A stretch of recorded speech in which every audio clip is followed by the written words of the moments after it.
రైతు సోదరులకు నమస్కారం. ఈ నేల యొక్క పీహెచ్, ఈ నేల ప్రధానంగా ఈ నేల అనగానే చాలామంది రైతులు ప్రస్తుతం చాలా రకాలైనటువంటి ఎరువులు వాడుతున్నారు. కొంతమంది కంపోస్ట్ కావచ్చు, ఇంకొంతమంది ఇంకా ఫర్టిలైజర్ కావచ్చు, పీహెచ్ పెరగడం కోసం హ్యూమిక్ యాసిడ్, సీవీడ్ లాంటి ఫర్టిలైజర్ కావచ్చు, స్లరీలు కావచ్చు. ఇలా చాలా రకాల ఎరువులైతే రైతులందరూ వాడుతున్నారు. ఆర్గానిక్ కావచ్చు, కెమికల్ కావచ్చు. ఇప్పుడు సేంద్రియ వ్యవసాయం చేసే వాళ్ళకైనా సరే, ఈ కెమికల్ ఫార్మింగ్ చేసే వాళ్ళకైనా సరే, ఎన్ని రకాల మందులు వాడినా కూడా నేల అనేది బాగాలేకపోతే ఈ పంటలనేది పండవని ఒక క్లారిటీ వచ్చేసింది. అయితే చాలామంది రైతులు అనుకుంటున్నారంటే అసలు ఈ నేలలో పీహెచ్ బాగుంటే చాలు ఆటోమేటిక్‌గా మొక్కలు బాగా పెరుగుతాయి.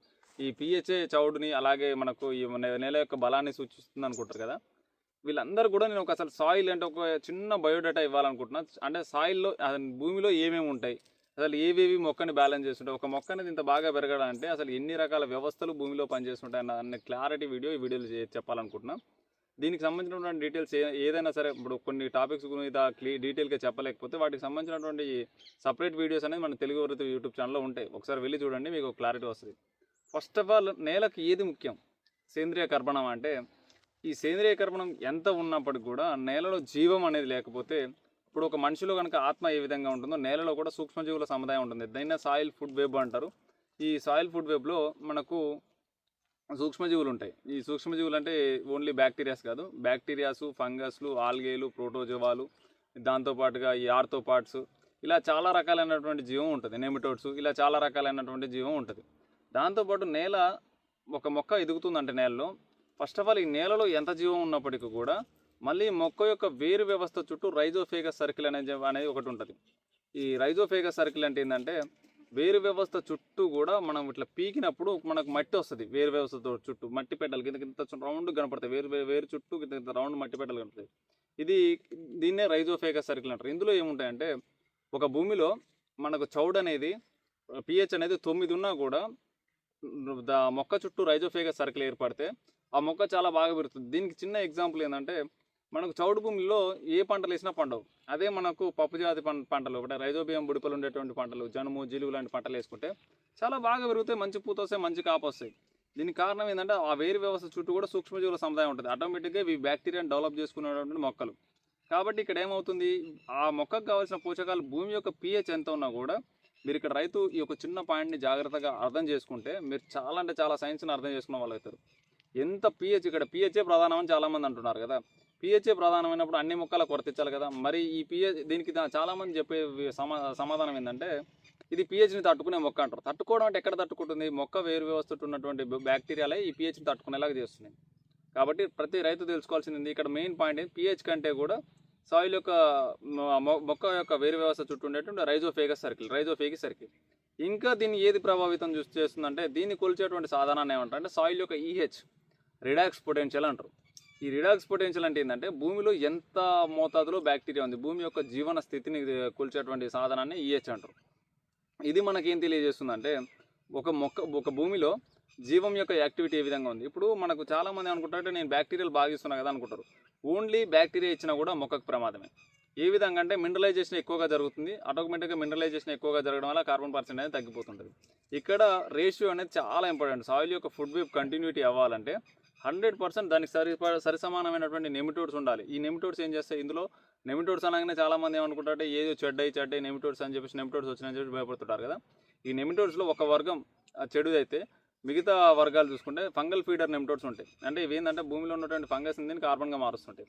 రెండోది బ్యాక్టీరియల్ ఫీడర్ నెమిటోడ్స్ ఉంటాయి. అంటే బ్యాక్టీరియాలని సమతుల్యం చేస్తుంటాయి. మూడోది వచ్చేసి ప్రీడియేటరీ నెమిటోడ్స్ ఉంటాయి.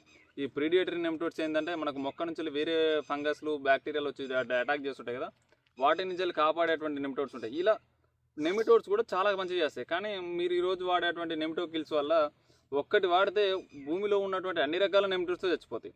దాంతోపాటు భూమిలో ఉన్నటువంటి ఏదైనా ఇప్పుడు ఈ సైకిల్లో ఈ రౌండ్లో ఏదో ఒక్కటి చచ్చిపోయినా కూడా మిగతా అంతా డ్యామేజ్ అవుతుంది. ఎందుకు డ్యామేజ్ అవుతుందంటే మిగతాది ఇంకో దాన్ని కంట్రోల్ చేసుకోవడానికి ఏర్పాటు చేసినటువంటి ఒక సైకిల్ ఇది. ఈ సైకిల్ అర్థం చేసుకోవాలి. ఈ సైకిల్ ఎప్పుడైతే కంటిన్యూ అవుతుందో ఆ మొక్కలకు వైరస్లు రావు, మొక్కల్లో ఎటువంటి డ్యామేజ్ ఉండదు. మీరు గట్టిగా గమనిస్తే వరి సాగు చేసే వాళ్ళు ఇది ఎక్కువగా గమనిస్తుంటారు. ఒక కారు మనం రెస్ట్ ఇచ్చాం, ఒక కారు ఒక పంట వేయలేదు, ఒక ఎకరంలో ఒక కారు పంట వేయలేదు, అలా నెక్స్ట్ ఇయర్ పంట వేస్తే మళ్ళీ ఆటోమేటిక్గా బాగా పడుతుంది. అంటే నువ్వు ఏం చేయకపోయినా అక్కడ సేంద్రియ కర్బనం బిల్డ్ అయింది. గమనిస్తే వీళ్ళు పెంటమట్టి కొట్టాల్సిన అవసరం లేదు, దీంతోపాటు ఇంకోటి చేయాల్సిన అవసరం లేదు. ఏమీ చేయకపోయినా అక్కడ ఆర్గానిక్ కార్బన్ అనేది బిల్డ్ అవుతుంది. ఆటోమేటిక్గా నెక్స్ట్ క్రాప్కు పంటలు బాగా పండుతున్నాయి.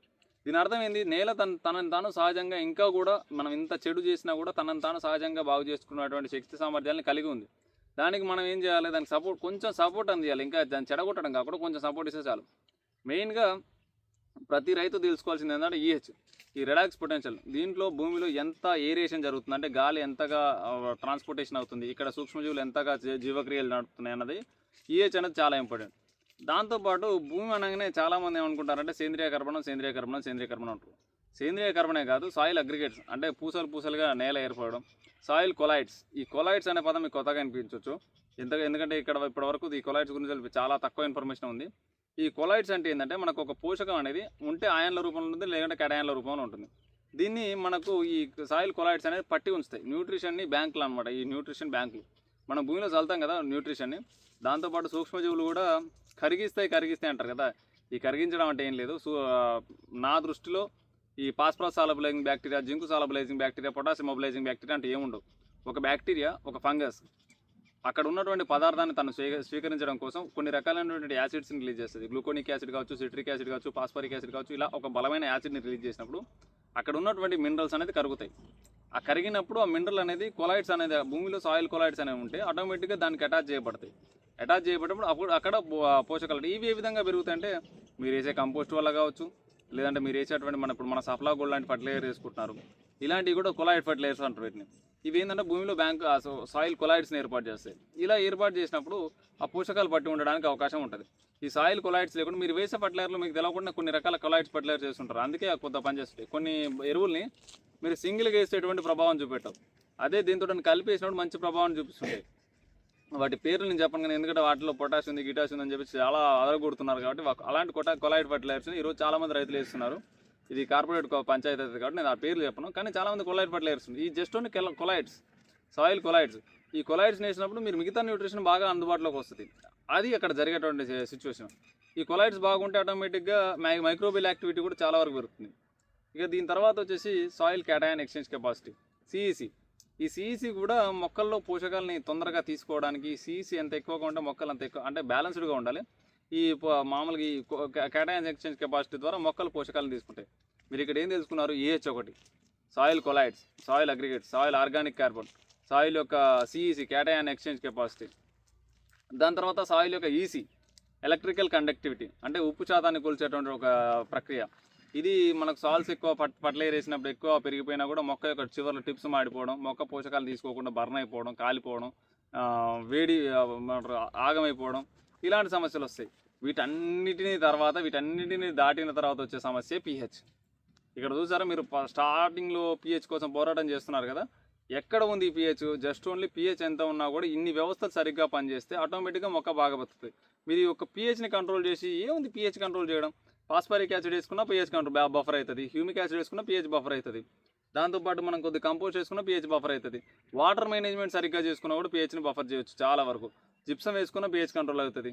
ఇలా చాలా రకాల సింపుల్ సొల్యూషన్తో పిహెచ్ని కంట్రోల్ చేయొచ్చు. కానీ నేలలో జీవాన్ని నింపడం అనేది అంత సామాన్యమైన విషయం కాదు. అదే మీరు నేలలో కనుక జీవాన్ని అయితే ఎప్పుడైతే నింపుతారో అప్పుడు ఆటోమేటిక్గా మొక్క యొక్క వ్యవస్థ అనేది చాలా అంటే చాలా దృఢంగా మారుతుంది. ఇక్కడ ఇది ఏ విధంగా చేయాలంటే ఫస్ట్ ఆఫ్ ఆల్ నేను ఎక్కువగా ప్రియారిటీ ఇచ్చేది వచ్చేసి మైక్రోరైజా వ్యామ్. ఏ మొక్కలైనా సరే నాటేటప్పుడు కానీ, లేదంటే విత్తన శుద్ధి చేసుకునేటప్పుడు కానీ, లేదంటే రీట్రాన్స్ప్లాంటేషన్ చేస్తున్నప్పుడు కానీ ఈ మైక్రోరైజాతో సీడ్ ట్రీట్మెంట్ చేసుకుంటే, రూట్ ట్రీట్మెంట్ చేసుకుంటే ఆటోమేటిక్గా ఇది సహజీవనం చేసేటువంటి ఫంగస్. మీరు ఎటువంటి ఫర్టిలైజర్ వేసినా. ఇంకొక పెద్ద సమస్య ఏంటంటే ఇక్కడ మేము ఫర్టిలైజర్ వేస్తున్నాం కదా, ఈ బయోకల్చర్ చేసి చచ్చిపోతాయి కదా అనుకుంటారు. నేను మొన్న షార్ట్ వీడియోలో చెప్పాను, చనిపోవడం అంటే ఏది ఉన్నది, న్యూట్రిషన్ మాత్రమే. ఫర్టిలైజర్ అనేది న్యూట్రిషన్ మాత్రమే, కెమికల్స్ కాదు. ఏదైనా ఎక్కువ మోతాదులో వాడుకుంటేనే సమస్య. దిగుబడి కోసం ట్రక్కులు టన్నులు వేసుకోకుండా జస్ట్ తక్కువ మోతాదులో వాడుకుంటూ మైక్రోబియల్ యాక్టివిటీ పెంచుకుంటూ ఉంటే మీరు ఖచ్చితంగా సక్సెస్ తీస్తారు. నేను తెలుగు వివరైతే మేనేజ్మెంట్లో వీళ్ళు బాగా పండించుకో, ఈ తోటకు ఫుల్ కాయ ఉందని చెప్పి చూపించేది ఎందుకంటే నేను అలాంటి మేనేజ్మెంటే చేస్తాను. ఎలా వాడుకోవాలంటే ఫర్టిలైజర్ వేసుకోవాలి, దాంతోపాటు సమాన రేషియోలో మైక్రోబ్స్ అనేది భూమికి అందియాలి. ఇక్కడ ఈ ఫర్టిలైజర్తో కలిపి ఇవ్వడం అంటే నీకు ఇక్కడ చెప్తున్నా కదా, ఇప్పుడు మామూలుగా చాలామందికి ఉన్నటువంటి అతిపెద్ద సమస్య ఏంటంటే ఈ ఫర్టిలైజర్ ఏ విధంగా వేయాలి. మైక్రోబ్స్తో పాటు ఫర్టిలైజర్ వేసేటప్పుడు ముందుగా ఫర్టిలైజర్ వేసుకోవాలి, తక్కువ మొదలు ఫర్టిలైజర్ వేసుకోవాలి. తర్వాత స్లరీ లాంటి ఫర్టిలైజర్స్ అప్లై చేసుకోవాలి. ఈ మైక్రోరైజర్ లాంటి ఫర్టిలైజర్స్ ఏం చచ్చిపోవు. భూమిలో చచ్చిపోయేదే ఉంటే ఇప్పుడు ఒక జీవి ఒక ఆకు భూమి మీద పడుతుంది, అది కుళ్ళిపోతుంది కదా, అంటే అక్కడ మైక్రోబ్స్ అనేది పనిచేస్తున్నాయి. చచ్చిపోయింది ఎక్కడ ఉంది? ఇక అక్కడ ఎన్విరాన్మెంట్ ఉన్నప్పుడు రీబిల్డ్ అవుతూనే ఉంటుంది. అది ఖచ్చితంగా జీవ పరిణామ క్రమంలో భాగంగా మన భూమిలో ఉన్నటువంటి బ్యాక్టీరియాస్ అన్నీ కూడా ఆటోమేటిక్గా ఈ ఉప్పు శాతానికి తట్టుకోవడం మొదలైనాయి. ఎందుకు ఈ మాట అంటున్నా అంటే ఎవల్యూషన్లో భాగంగా అది సాధారణం. మనం ఏ విధంగా అయితే ఒకప్పుడు ఫుడ్ తింటే ఎలాగైతే బతకలేమో ఇప్పుడున్న బ్యాక్టీరియా కూడా పూర్తి స్థాయి సేంద్రీయ వ్యవసాయం చేస్తే బతకకపోతుండొచ్చు. కాబట్టి ప్రతి ఒక్క రైతన్న తెలుసుకోవాల్సింది అంటే న్యూట్రిషన్ కెమికల్ కాదు, న్యూట్రిషన్ అనేది కేవలం న్యూట్రిషన్ మాత్రమే. ఇది ఎక్కువగా వాడినప్పుడు దానికి తోడుగా ఉండేటువంటి ఉప్పుల వల్ల దీనికి నష్టం జరుగుతుంది. కాబట్టి తక్కువ మోతాదులో ఫర్టిలైజర్ అనేది వాడుకోండి, దాన్ని జాగ్రత్తగా వాడుకోండి. వాడే విధానం తెలిస్తే ప్రతిదీ మంచిదే, ప్రతి ఇన్నోవేషన్ మంచిదే. అయితే దీంతో పాటు మీరు ఈ కొలాయిడ్స్ పెంచడం కోసం ఖచ్చితంగా కంపోస్ట్ ఎరువులు లాంటివి వాడుకోండి, లేదంటే మన తెలుగు ఎవరైతే అందించేటువంటి సఫలా గోల్డ్ గ్రాన్యూల్స్ లాంటివి వాడుకోండి. అంటే రెడీమేడెడ్గా కావాలనుకుంటే ఈ రెడీమేడెడ్ ఫర్టిలైజర్స్ అనేది కొలాయిడ్ ఫర్టిలైజర్స్ అనేది వాడుకోండి. దీనివల్ల ఏమైందంటే సాయిల్లో కొంతవరకు న్యూట్రిషన్ని పట్టి ఉంచడానికి, న్యూట్రిషన్ లీచ్ అవుట్ అయిపోకుండా, లీచ్ అవుట్ అంటే భూమిలోకి ఇంకిపోకుండా, గాలిలో కలిసిపోకుండా పట్టి ఉంచేటువంటి బ్యాంకులు తయారవుతాయి. దాంతోపాటుగా మీరు ఖచ్చితంగా ప్రతి ఒక్క రైతన్న చేయందంటే సీడ్ ట్రీట్మెంట్ కానీ రూట్ ట్రీట్మెంట్లో మైక్రో రైతుతో విత్తన శుద్ధి కానీ వేరు శుద్ధి కానీ చేసుకోండి. దీనివల్ల అక్కడ రైజోఫేగస్ వ్యవస్థ అనేది ఒకటి ఏర్పడుతుంది. ఇది ఏం చేస్తుందంటే ఒక మొక్క యొక్క వేరు వ్యవస్థ చుట్టూ ఒక రకమైనటువంటి ప్రొటెక్టింగ్ లేయర్ని క్రియేట్ చేస్తుంది. దాంతోపాటు మైక్రోబియల్ ఇనాక్యులేషన్ కోసం తెలుగు యువ రైతు అనేది జస్ట్ ఒక 250 రూపాయల్లో మీకు ఈపీబీ కల్చర్ అనేది ఇవ్వడం జరుగుతుంది. ఈ ఈపీబీ కల్చర్తో మీరు స్లరీ తయారు చేసుకొని ఈ స్లరీ సాయిల్ అప్లికేషన్లో వాడుకున్నప్పుడు ఏమైందంటే అక్కడ ఒక రకమైనటువంటి రైజోఫేగస్ సర్కిల్ ఏర్పడుతుంది. పీహెచ్తో అలాగే మొక్క యొక్క ఎన్విరాన్మెంట్తో సంబంధం లేకుండా, సాయిల్ యొక్క ఎన్విరాన్మెంట్తో సంబంధం లేకుండా మొక్క దానికి తగ్గ వాతావరణాన్ని అదే మెల్లగా బిల్డ్ చేసుకోవడం తయారవుతుంది. పెద్ద మొక్కలు ఉన్నాయి మనకు, అరటి, బొప్పాయి, మామిడి ఇలాంటి పెద్ద పెద్ద తోటలు ఉన్నాయి. వీటికి రెగ్యులర్గా స్లరీ వాడుకుంటుంటే కొంతకాలానికి ఆటోమేటిక్గా అవే సాయిల్ని రీబిల్డ్ చేయగలరు. అయితే చాలామంది ఏంటంటే స్లరీ వల్ల ఫర్టిలైజర్ పంటలు పండించవచ్చా, ఇది ఒక సందేహం. ఇక్కడ నేను చెప్పే సొల్యూషన్ ఏంటంటే కేవలం స్లరీ వల్ల పంటలు పండిలేము, ఎందుకంటే అవి న్యూట్రిషన్కి అలవాటు పడ్డాయి. మనం తీసుకున్నది హైబ్రిడ్లు. కాబట్టి ఇక్కడ న్యూట్రిషన్ అనేది అందించాలి. ఇక్కడ స్లరీలతో పాటు న్యూట్రిషన్ అందించినప్పుడు ఇక్కడ న్యూట్రిషన్ ఒక 25% కాదు, కేవలం 20% వాడుకోండి. ఏదో ఒక 100 కేజీలు వేసాక కేవలం 20 కేజీలే వాడుకోండి. ఇలా 20% వాడుకున్నా కూడా మీకు ఇక్కడ న్యూట్రిషన్ అనేది సరైన మోతాదులో వాడుకోబడుతుంది. ఫస్ట్ చూసుకోవాల్సింది సాయిల్లో న్యూట్రిషన్ పట్టించేటప్పుడు బ్యాంకులు తయారు చేసుకోవాలి. రెండోది మైక్రోబియల్ యాక్టివిటీ పెంచుకోవాలి. మూడోది న్యూట్రిషన్ వాడుకోవాలి. ఈ వీలో ఒక రైతు సక్సెస్ఫుల్గా వెళ్ళిపోయినప్పుడు ఆటోమేటిక్గా సక్సెస్ అవ్వడానికి అవకాశం ఉంటుంది. నేను వీటన్నిటి గురించి కూడా ఒక పెద్ద ఆర్టికల్స్ అయితే రాశాను. వాటి యొక్క లింక్ మీకు కావాలంటే ఖచ్చితంగా నాకు కామెంట్ బాక్స్లో హాయ్ అని మెసేజ్ పెట్టండి, లేదంటే లింక్ అని కానీ, లేదంటే ఇంకా ఏదో మీకు నచ్చిన కామెంట్ అనేది మీరు పెడితే 100% మీకు లింక్ అనేది పంపిస్తాం. లేదంటే మీరు ఇక్కడ కనబడుతున్నటువంటి వీడియోలో కనబడుతున్న నెంబర్కి వాట్సాప్లో హాయ్ అని మెసేజ్ పెట్టి మీకు ఆటోమేటిక్గా రీజనరేటెడ్ లింక్ అనేది వస్తుంది. ఏ పంట అయినా సరే, మీరు పండ్ల తోట కావచ్చు, కూరగాయల తోటలు కావచ్చు, వరి కావచ్చు, మిత్త ఎటువంటి పంట అయినా సరే మీ నేలను బాగు చేసుకోవాలని మీకు ఒక ఆలోచన ఉంటే ఖచ్చితంగా రీజనరేటివ్ అగ్రికల్చర్లో నేలకు తిరిగి ఇవ్వడాన్ని మీరు చేయాలని మీరు అనుకుంటే మాత్రం ఖచ్చితంగా మీకు మా సపోర్ట్ అయితే 100% ఉంటుంది. మీకు కావాల్సినటువంటి ప్రతి ఒక్క ఇన్పుట్ని, మీకు కావాల్సినటువంటి ప్రతి ఒక్క నాలెడ్జ్ని తెలుగు యువత టీం అనేది మీకు అందిస్తుంది. మీకు ఎటువంటి సందేహాలను వాట్సాప్ ద్వారా మమ్మల్ని కాంటాక్ట్ చేయండి. మీ సమస్య పెద్దది, మీకు మా రిక్వైర్మెంట్ చాలా ఉందంటే ఖచ్చితంగా మేమే మీకు కాల్ చేస్తాం. జై హింద్, జై జవాన్, జై కిసాన్.